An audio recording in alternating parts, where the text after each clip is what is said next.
singkat dan mudah-mudahan gampang dipahami.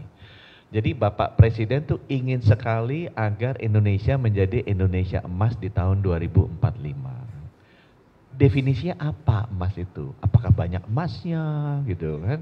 Apakah kita ekspor emas gara-gara punya Freeport sekarang udah ada smelternya? Definisinya adalah Indonesia pengen jadi negara maju di 2045. Bahasa Inggrisnya high income countries 2045. Negara maju, high income country, itu definisinya jelas, teman-teman ya. Gross national income per kapitanya tuh $14.000 ke atas. Gross national income per kapita adalah seluruh pendapatan orang Indonesia yang pegang paspor hijau dibagi jumlah penduduk, gitu aja. Jadi termasuk orang Indonesia yang kerja di luar negeri, selama dia pegang paspor hijau, income-nya tuh tambahin tuh 280 juta, total berapa dibagi jumlah penduduk. Itu harus di atas 14.000. Sekarang Indonesia berapa? 4.000-an. Jadi harus naik 3,5 kali. Nah gimana caranya? Itu kalau dirupiahkan, sebulannya harus 15 juta. Sekarang kita sebulannya 5 juta. Jadi gampang ngeceknya. Kalau kita ada pertemuan alumni, tanya siapa yang gajinya di atas 15 juta. Kalau masih yang di bawah 15 juta. Kalau masih banyak yang di bawah 15 juta, nah itu artinya kita belum negara maju. Kita punya teman-teman ngobrol, teman-teman di kantor, di PCO, berapa gajinya di atas, berapa yang di bawah 15 juta. Nah kalau belum 15 juta itu artinya belum negara maju. Nah sekarang tantangannya gimana kita bisa naikin dari 5 juta ke 15 juta di 2045. Ya. Ini kan masalah gaji, masalah orang kan. Itu kalau menurut saya sih cuma dua. Apa sih bedanya orang yang gaji 15 juta sama 5 juta? Cuma dua. Satu 15 juta pasti lebih sehat dan lebih pintar. Kalau dia nggak sehat dan nggak pintar, nggak mungkin gajinya 15 juta. Pasti gajinya 5 juta. Kalau dia pintar aja tapi nggak sehat, sama juga. Kalau dia sehat tapi nggak pintar, sama juga. Jadi harus sehat dan pintar. Itu sebabnya Kementerian Pendidikan dan Kementerian Kesehatan memegang peran penting. Nah sekarang gimana memastikan kita tetap sehat?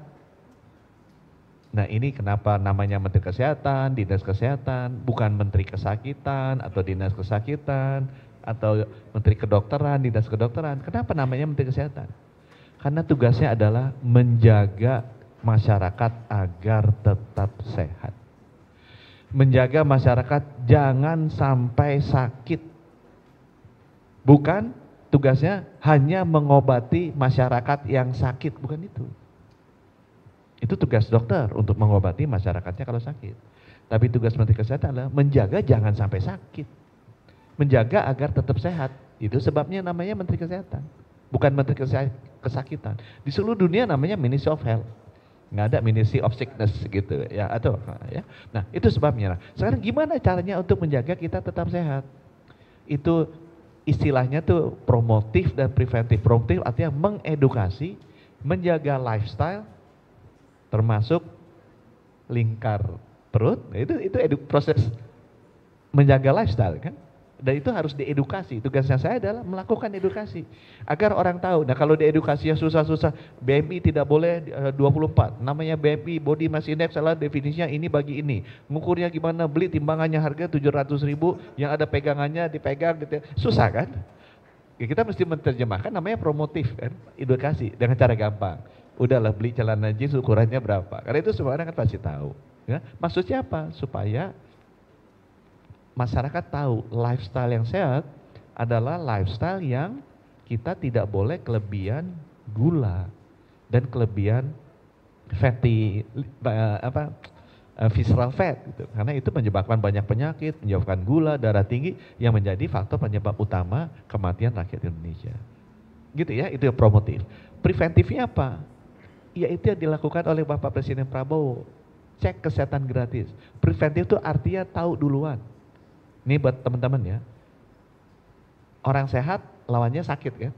Penyakit yang paling banyak menyebabkan kematian di Indonesia, ranking nomor 1, stroke. Saya yakin pasti ada saudara-saudaranya yang ada di sini yang pernah kena stroke. Itu pembunuh nomor 1, 300.000. Nomor 2, jantung. Pasti kita punya saudara atau teman atau orang tua yang pernah kena jantung, 250.000. Nomor 3, kanker. Pasti ada yang kena. Ibu saya kena kanker, kena stroke. Bapak saya kena kanker, meninggal. Nomor 4, ginjal. Cuci darah, ibu saya kena ginjal, mesti diganti ginjalnya. Nah, 4 penyakit ini adalah penyakit kronis. Jadi nggak kita kena hari ini, fungsi ginjal turun, langsung besoknya meninggal. Enggak. Dia tuh, organ kita tuh rusaknya tuh 4 tahun, 5 tahun, baru meninggal. Nah, masa kita nggak bisa beresin sih dalam waktu 4 tahun ini? Kita gagal beresin karena biasanya nggak pernah ngecek. Ketahuannya udah parah rusaknya. Udah parah stadium kankernya. Udah parah sumbatan jantungnya. Udah parah itu tekanan darahnya sehingga pecah pembuluh darah di otak. Itu sebabnya dilakukan cek kesehatan gratis Pak Prabowo. Ya. Kenapa? Karena orang Indonesia kalau harus cek kesehatan, nggak ada yang mau datang. Ada hadir data, kan senang dapat hadiah orang-orang kita kan. Jadi kita lakukan. Kalau itu dilakukan, Bapak Ibu bisa tahu, oh ternyata obesitas. Obesitas itu stroke sama jantung, wafat kita nggak sampai 74 tahun. Nah itu yang harus kemudian diedukasi. Itu sebabnya kenapa cek kesehatan gratis penting. Cek kesehatan gratis ini mulai 10 Februari, sekarang Februari, Maret, April, Mei. Mei ini tanggal 10 udah nembus 5 juta orang. Dan setiap harinya sudah 180.000. Per kemarin sudah 5,8 juta. 180.000 jadi sebulannya kira-kira 4 jutaan. Jadi kalau saya ada waktu misalnya sekarang 7 bulan lagi, 4 kali 7 28 juta lagi. Bisa ngejar ya 30 sampai 35 sampai 40 juta. Saya masih kurang targetnya, itu sebabnya Juli kita lakukan cek kesehatan gratis di sekolah. 200.000 sekolah. Kita akan lakukannya di 10.000 puskesmas. Sekarang tahap kedua kita akan luncurkan di sekolah, setiap kali ada pelajaran baru dicek. Dan ini adalah program pemerintah terbesar karena yang dijangkau 280 juta orang. Nggak banyak program pemerintah yang menjangkau 280 juta. Ya kalau misalnya dulu stunting itu hanya 25 juta balita. Misalnya vaksinasi 70 juta balita. Aku bahkan bergizi gratis aku nggak ingat mungkin 85 juta. Sosial, bansos mungkin berapa 90 juta, 100 juta. Tapi cek kesehatan gratis ini 280 juta. Semuanya harus kita sentuh, mulai dari lahir sampai wafat. Sekarang 180.000, saya masih mau ngejar kalau bisa naik sampai rata-rata 300.000 per hari. Ya. Ya. Dan saya juga benar, udah dicek apa belum?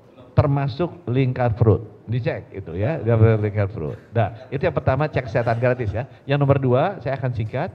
Kenapa itu penting? Untuk menjaga kita agar tetap sehat, jangan sakit, sehingga nanti pengobatannya lebih murah dan deteksi dininya lebih baik. Nomor 2, Pak Prabowo lakukan apa? Memperbaiki rumah sakit di 66 kabupaten kota terpencil yang rumah sakit tipe D. Naikin tipe C. Itu bahasa Kemenkes, buat masyarakat bingung, apa sih beda tipe D sama tipe C? Bedanya kalau tipe C, Bapak Ibu kena stroke bisa ditangani di sana. Bapak Ibu kena jantung bisa ditangani di sana. Bapak Ibu kena kanker bisa ditangani di sana. Bapak Ibu kena ginjal bisa ditangani di sana. Nggak usah dibawa ke salah satu ibu kota provinsi. Ya, kita akan lengkapi alatnya, akan lengkapi bangunannya, dan akan lengkapi dokternya. Pak Hasan Nasbi kemarin udah lihat rencana kita seperti apa. Jadi Pak Hasan Nasbi kalau mau pergi udah silahkan, udah boleh, karena udah ditandain sama teman-temannya, gitu ya. Itu yang rumah sakit. Dan itu quick win-nya Bapak Presiden yang kedua ini, kita sudah groundbreaking 15, sudah siap sebenarnya 19. Target saya 32 tahun ini, 34 tahun depan. Jadi 66 ini tadinya mau dibikin 5 tahun, 5 tahun mau bukan quick win gitu kan, slow win gitu. Kalau mau quick win kan mesti cepat, saya coba 2 tahun. Kalau 2 tahun, 32 tahun ini, 32 tahun depan, sekarang udah 15. Ya kira-kira oke dan, karena kan kalau 32 ya 16 sampai Juni lah, pasti akan kekejar. Ya. Yang ketiga programnya apa? TBC. Kenapa? Ini penyakit menular yang paling banyak membunuh masyarakat di seluruh dunia dan Indonesia. 1 juta per tahun, sudah 1 miliar manusia di bumi ini wafat dalam 100 tahun terakhir. Sekarang 1 juta per tahun, di Indonesia 134.000 setahun atau setiap 5 menit 2. Ya, jadi saya ngomong ini nih, yang meninggal nih mungkin udah 10. Ya, yang meninggal sudah 10. Nah, apa yang pemerintah lakukan? Sama semua penyakit, ini screeningnya masih bagus. Jadi program screeningnya sekarang kita pakai metode baru yang nurunin biayanya dari $20 turun ke $16, sekarang ke $8, kita mau turun ke $4. Supaya yang di screening lebih banyak. TBC itu estimasi ada 1 juta orang, ini ada 10 juta yang kita harus screening setiap tahun. Kalau biayanya $20 kali 10 juta, mahal banget, $200 juta. Sekarang kita sudah turunkan ke 8, kita mau turunkan ke 4 dengan metode screening yang baru. Kalau udah ketahuan TBC, dia harus dikasih obat. Beda dengan COVID, ini ada obatnya. Masalahnya obatnya kalau diminum, ada 4-6 tablet, harus diminum setiap hari, antara 6-22 bulan non-stop. Itu yang bikin susah. Nah sekarang kita sudah melakukan research, clinical trial untuk obatnya bisa turunkan dari 22 bulan ke 6 bulan. Sudah jalan dan diluncurkan tahun lalu. Jadi instead of 22 bulan minum obat setiap hari 6 pil, dia mungkin hanya 6 pil setiap hari 6 bulan. Sekarang kita lagi lakukan clinical trial yang 6 bulan ini kita mau turunin mungkin hanya 90 hari, terusnya langsung kasih 1 suntikan. Karena ini banyak yang gagal selesai minum obat karena nggak tahan dia minum obat selama ini. Padahal kalau nggak tahan nggak sembuh dia. Dan yang ketiga, Bapak Ibu mesti tahu, pernah kena COVID kan? Banyak COVID yang meninggal kan? Kenapa COVID sekarang bisa kita kendalikan? Vaksin. Lepas dengan segala macam teori konspirasi, bilang bahwa vaksin COVID itu masukin ada chipnya, itu nanti membuat masyarakat menjadi tidak sehat. Secara sains, semua pandemi kalau diketemukan vaksinnya itu berhenti. Ya. Contohnya kita alami COVID. Kalau adik-adik nggak ngalamin, saya ngalamin ada satu lagi dulu pandemi yang mengerikan namanya cacar. Ya kalau saya dilihat di bahunya masih ada goresannya. Coba itu karena sudah pandemi itu sudah hilang, adik-adik itu lengannya lebih mulus karena tidak dicacar. Itu sebabnya kenapa kita masuk sebagai lokasi clinical trial untuk TBC. Karena TBC ini membunuh 2 orang setiap 5 menit saudara-saudara kita. Sama seperti COVID dulu. Saya berhenti di sini, kemudian nanti saya kembalikan ke moderator kalau mau ada pendalaman silakan. Tepuk tangan dulu buat paparan yang luar biasa.